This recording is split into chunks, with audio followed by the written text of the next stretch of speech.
मैं ਤੁਹਾਨੂੰ ਦੱਸਣਾ ਚਾਹੁੰਦੀ ਹਾਂ ਕਿ ਅੱਜ ਤੋਂ ਕੁਝ ਸਾਲ ਪਹਿਲੇ ਜਿਵੇਂ ਕਿ 2011 ਦੇ ਵਿੱਚ ਖੁਦਾ ਨੇ ਮੈਨੂੰ ਆਪਣੀ ਮਹਿਮਾ ਦੇ ਵਾਸਤੇ ਚੁਣਿਆ। 2011 ਦੇ ਵਿੱਚ ਮੈਂ ਖੁਦਾਵੰਦ ਦੇ ਵਿੱਚ ਆਈ ਔਰ ਪਰਮੇਸ਼ਵਰ ਨੇ ਮੇਰੀ ਜ਼ਿੰਦਗੀ ਦੇ ਵਿੱਚ ਆਪਣੇ ਨਾਮ ਨੂੰ ਦੱਸਿਆ ਕਿ ਮੈਂ ਖੁਦਾਵੰਦ ਹਾਂ, ਕਿਉਂਕਿ ਮੈਂ ਆਲਵੇਜ਼ ਇੱਦਾਂ ਲੱਭਦੀ ਹੁੰਦੀ ਸੀ ਕਿ ਕੌਣ ਸੱਚਾ ਖੁਦਾ ਆ, ਕੌਣ ਉਹ ਸੱਚਾ ਪਰਮੇਸ਼ਵਰ ਆ ਜਿਹਨੂੰ ਮੈਂ ਮੰਨਾਂ। ਔਰ ਮੈਂ ਆਲਵੇਜ਼ ਰੱਬ ਦੇ ਕੋਲੋਂ ਇਹ ਰਿਕੁਐਸਟ ਕਰਦੀ ਸੀ ਕਿ ਕੋਈ ਸੱਚਾ ਅਗਰ ਖੁਦਾ ਹੈ ਤਾਂ ਉਹ ਮੇਰੇ ਅੱਗੇ ਆਵੇ। ਪਰ ਮੈਂ ਨਹੀਂ ਜਾਣਦੀ ਸੀ ਸੱਚਾਈ ਕੀ ਆ, ਮੈਂ ਨਹੀਂ ਜਾਣਦੀ ਸੀ ਕਿ ਕੌਣ ਉਹ ਖੁਦਾ ਆ। ਲੇਕਿਨ 2011 ਦੇ ਵਿੱਚ ਇੱਕ ਆਂਟੀ ਜਿਨ੍ਹਾਂ ਦਾ ਨਾਮ ਬਿੰਦਰ ਆਂਟੀ ਆ, ਉਹਨਾਂ ਨੇ ਮੈਨੂੰ ਪਰਮੇਸ਼ਵਰ ਦਾ ਵਚਨ ਦੱਸਿਆ।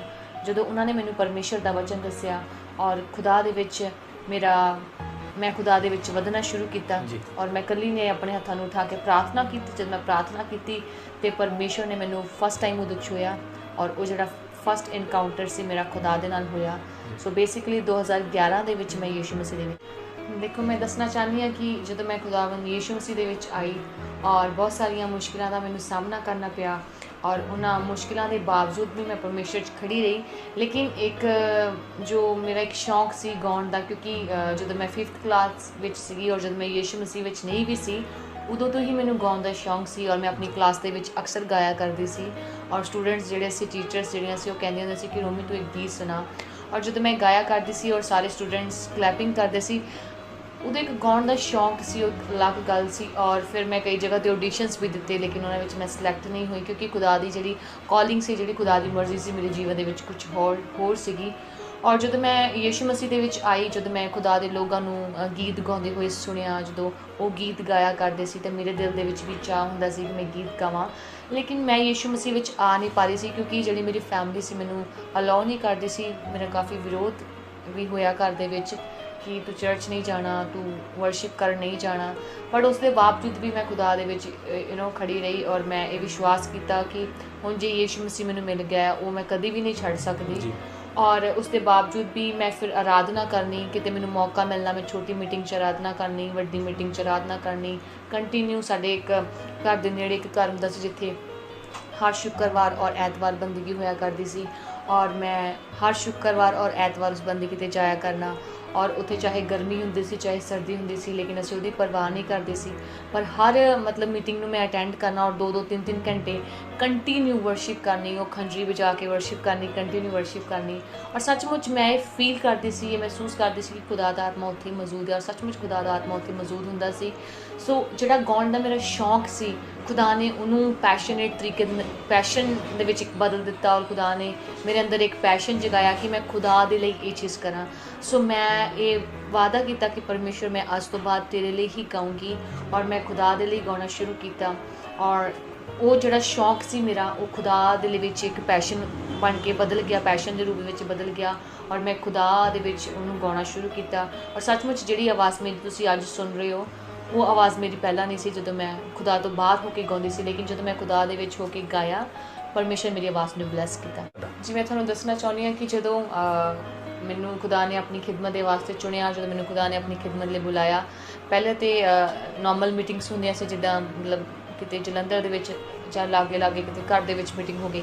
ਲੇਕਿਨ ਜਦੋਂ ਮੇਰਾ ਫਸਟ ਗੀਤ ਆਇਆ ਐ ਯਿਸੂ ਨਾਸਰੀ, ਉਸ ਗੀਤ ਤੋਂ ਬਾਅਦ ਖੁਦਾ ਨੇ ਮੈਨੂੰ ਦੂਸਰਾ ਗੀਤ ਦਿੱਤਾ ਹਮਦੋ ਸਨਾ, ਤੀਸਰਾ ਗੀਤ ਤੇਰੀਆਂ ਲੜਾਈਆਂ। ਔਰ ਉਹਨਾਂ ਗੀਤਾਂ ਨੂੰ ਗਾਉਣ ਤੋਂ ਬਾਅਦ ਮੇਰੀ ਜ਼ਿੰਦਗੀ ਦੇ ਵਿੱਚ ਇੱਕ ਨਵਾਂ ਪੜਾਅ ਆਇਆ। ਖੁਦਾ ਨੇ ਮੈਨੂੰ ਬਲੈਸ ਕੀਤਾ ਔਰ ਮੈਂ ਜਗ੍ਹਾ ਜਾ ਕੇ ਲੋਕ ਮੈਨੂੰ ਵਰਸ਼ਿਪ ਦੇ ਵਾਸਤੇ ਇਨਵਾਈਟ ਕਰਨ ਲੱਗੇ। ਔਰ ਜਦੋਂ ਮੈਨੂੰ ਵਰਸ਼ਿਪ ਦੇ ਵਾਸਤੇ ਇਨਵਾਈਟ ਕਰਨ ਲੱਗੇ, ਮੈਂ ਅਲੱਗ-ਅਲੱਗ ਸਥਾਨਾਂ ਦੇ ਉੱਤੇ ਜਾ ਕੇ ਵਰਸ਼ਿਪ ਕਰਾਉਣੀ ਸ਼ੁਰੂ ਕੀਤੀ। ਹਾਂ, ਇਹ ਜ਼ਰੂਰ ਹੈ ਕਿਉਂਕਿ ਮੈਨੂੰ ਮੁਸ਼ਕਿਲਾਂ ਦਾ ਸਾਹਮਣਾ ਕਰਨਾ ਪਿਆ, ਕਿਉਂਕਿ ਅੱਜ ਤੋਂ ਪਹਿਲਾਂ ਕੋਈ ਵੀ ਕੁੜੀ ਇੱਦਾਂ ਵਰਸ਼ਿਪ ਕਰਨ ਦੇ ਵਾਸਤੇ ਬਾਹਰ ਨਹੀਂ ਗਈ ਸੀ ਪੰਜਾਬ ਦੇ ਵਿੱਚ ਖਾਸ ਕਰਕੇ। ਔਰ ਜਦੋਂ ਵੱਖਰੇ ਸਥਾਨਾਂ 'ਤੇ ਜਾਣਾ ਪੈਂਦਾ ਸੀ ਅਤੇ ਅਸੀਂ ਕਦੇ ਵੀ ਗੁਰਦਾਸਪੁਰ ਸਾਨੂੰ ਕਾਫੀ ਦੂਰ ਲੱਗਦਾ ਸੀ, ਲੇਕਿਨ ਹੁਣ ਗੁਰਦਾਸਪੁਰ ਦੇ ਵਿੱਚ ਇੰਨੀਆਂ ਮੀਟਿੰਗਸ ਅਸੀਂ ਕਰ ਚੁੱਕੇ ਹਾਂ ਕਿ ਹੁਣ ਬਹੁਤ ਘੱਟ ਡਿਸਟੈਂਸ ਲੇਕਿਨ ਬਟ ਇਹ ਆ ਕਿ ਮੈਂ ਤੁਹਾਨੂੰ ਦੱਸਣਾ ਚਾਹੁੰਦੀ ਹਾਂ ਕਿ ਹਾਂ, ਮੇਰੇ ਲਈ ਡਿਫਿਕਲਟ ਸੀ। ਇੱਕ ਕੁੜੀ ਹੋਣ ਦੇ ਨਾਤੇ ਮੇਰੇ ਲਈ ਜਗ੍ਹਾ 'ਤੇ ਜਾ ਕੇ ਮੀਟਿੰਗਸ ਕਰਨੀਆਂ ਡਿਫਿਕਲਟ ਸੀ, ਲੇਕਿਨ ਮੈਂ ਇਹ ਵਿਸ਼ਵਾਸ ਕਰਦੀ ਸੀ ਕਿ ਪਰਮੇਸ਼ਵਰ ਦਾ ਆਤਮਾ ਮੇਰੇ ਨਾਲ ਆ ਅਤੇ ਜੇ ਉਹ ਮੇਰੇ ਨਾਲ ਆ ਤਾਂ ਉਹਦੇ ਵਿੱਚ ਮੈਂ ਕੁਝ ਵੀ ਕਰ ਸਕਦੀ ਹਾਂ। ਸੋ ਖੁਦਾ ਨੇ ਮੈਨੂੰ ਬਲ ਦਿੱਤਾ ਔਰ ਮੈਨੂੰ ਅਨੁਗ੍ਰਹਿ ਦਿੱਤਾ ਔਰ ਮੈਂ ਜਗ੍ਹਾ 'ਤੇ ਜਾ ਕੇ ਮੀਟਿੰਗਸ ਨੂੰ ਕਰ ਪਾਈ, ਜੋ ਕਿ ਮੇਰੇ ਲਈ ਇਹ ਕਰਨਾ ਈਜ਼ੀ ਨਹੀਂ ਸੀ, ਲੇਕਿਨ ਪਰਮੇਸ਼ਵਰ ਨੇ ਇਹਨੂੰ ਸਰਲ ਬਣਾਇਆ। ਖੁਦਾ ਨੇ ਮੇਰੇ ਲਈ ਹੈਲਪਰਸ ਇਕੱਠੇ ਕੀਤੇ, ਹੈਲਪਰਸ ਜਮ੍ਹਾਂ ਕੀਤੇ। ਖੁਦਾ ਨੇ ਮੈਨੂੰ ਉਹਨਾਂ ਲੋਕਾਂ ਦੇ ਨਾਲ ਜੋੜਿਆ ਜਿਨ੍ਹਾਂ ਨਾਲ ਮਿਲ ਕੇ ਮੈਂ ਸੇਵਕਾਈ ਨੂੰ ਕੀਤਾ।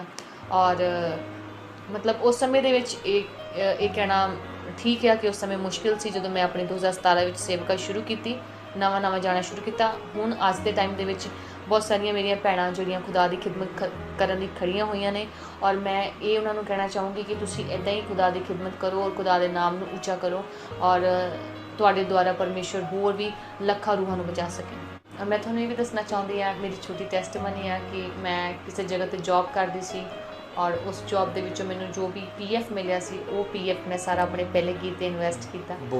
ਔਰ ਜਦੋਂ ਮੈਂ ਆਪਣਾ ਗੀਤ, ਮੇਰਾ ਐਯੂਸ਼ ਨਾਸਰੀ ਗੀਤ ਹੈ, ਮੈਂ ਰਿਕਾਰਡ ਕਰਵਾ ਲਿਆ। ਮੈਨੂੰ ਨਹੀਂ ਪਤਾ ਸੀ ਉਸ ਗੀਤ ਦਾ ਕੀ ਰਿਜ਼ਲਟ ਆਉਣ ਵਾਲਾ, ਪਰ ਮੈਂ ਤੁਹਾਨੂੰ ਇਹ ਦੱਸਣਾ ਚਾਹੁੰਦੀ ਹਾਂ ਕਿ 2011 ਤੋਂ ਲੈ ਕੇ 2017 ਤੱਕ ਜੋ ਮੈਂ ਖੁਦਾ ਦੇ ਵਿੱਚ ਚੱਲੀ, ਸ਼ਾਇਦ ਮੈਂ ਇਹ ਕਹਿ ਸਕਦੀ ਹਾਂ ਕਿ ਮੈਨੂੰ ਉਸ ਚੀਜ਼ ਦਾ ਰਿਵਾਰਡ 2017 ਦੇ ਵਿੱਚ ਮਿਲਣ ਵਾਲਾ ਸੀ, ਲੇਕਿਨ ਮੈਂ ਨਹੀਂ ਜਾਣਦੀ ਸੀ, ਕਿਉਂਕਿ ਬਾਈਬਲ 'ਚ ਲਿਖਿਆ ਜੋ ਕਲਪਨਾਵਾਂ ਮੈਂ ਤੇਰੇ ਵਿਸ਼ੇ 'ਚ ਕਰਦਾ ਤੇਰੇ ਭਲੇ ਦੀਆਂ, ਤੇਰੀ ਹਾਨੀ ਦੀਆਂ ਨਹੀਂ। ਔਰ ਸੱਚਮੁੱਚ ਖੁਦਾ ਇੱਕ ਵੱਡੀ ਭਲਾਈ ਲੈ ਕੇ ਮੇਰੇ ਅੱਗੇ ਖੜਾ ਸੀ। ਔਰ ਜਦੋਂ ਮੇਰਾ ਪਹਿਲਾ ਗੀਤ ਆਇਆ ਐਯੂਸ਼ ਨਾਸਰੀ, ਖੁਦਾ ਨੇ ਉਸ ਗੀਤ ਨੂੰ ਬਹੁਤ ਬਲੈਸ ਕੀਤਾ। ਮੈਂ ਤੁਹਾਨੂੰ ਦੱਸਣਾ ਚਾਹੁੰਦੀ ਹਾਂ ਕਿ ਉਹ ਗੀਤ 1 ਮਹੀਨਾ ਤੱਕ ਉਹਦੇ ਸਿਰਫ 7000 ਵਿਊ ਰਹੇ, 7000 ਵਿਊ ਰਹੇ। ਔਰ ਮੈਂ ਖੁਦਾ ਨੂੰ ਕਿਹਾ ਕਿ ਪਰਮੇਸ਼ਰ, ਇਹ ਤਾਂ ਬਹੁਤ ਘੱਟ ਲੋਕਾਂ ਤੱਕ ਪਹੁੰਚਿਆ, ਮੈਂ ਚਾਹੁੰਦੀ ਹਾਂ ਕਿ ਇਹ ਦੁਨੀਆ ਦੇ ਕੋਨੇ-ਕੋਨੇ ਤੱਕ ਪਹੁੰਚੇ।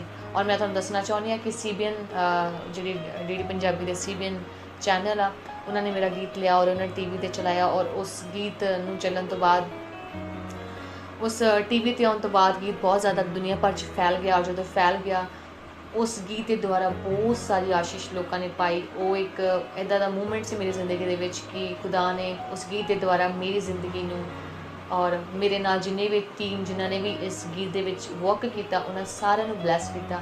ਔਰ ਸੱਚਮੁੱਚ ਇਸ ਪਹਿਲੇ ਗੀਤ ਤੋਂ ਖੁਦਾ ਨੇ ਇਹ ਦੱਸ ਦਿੱਤਾ ਕਿ ਤੇਰੀ ਜ਼ਿੰਦਗੀ ਵਿੱਚ ਮੇਰੀ ਇਹੀ ਮਰਜ਼ੀ ਹੈ ਕਿ ਤੂੰ ਸਦਾ ਮੇਰੀ ਮਹਿਮਾ ਕਰ। ਖੁਦਾ ਦਾ ਧੰਨਵਾਦ ਹੈ ਸਾਰੇ ਗੀਤਾਂ ਦੇ ਲਈ, ਜਿੰਨੇ ਵੀ ਗੀਤ ਮੈਨੂੰ ਖੁਦਾ ਨੇ ਦਿੱਤੇ ਔਰ ਜਿੰਨੇ ਤੁਸੀਂ ਲੋਕਾਂ ਨੇ ਪਸੰਦ ਕੀਤੇ, ਤੁਹਾਡਾ ਵੀ ਬਹੁਤ ਬਹੁਤ ਧੰਨਵਾਦ ਕਰਦਾ।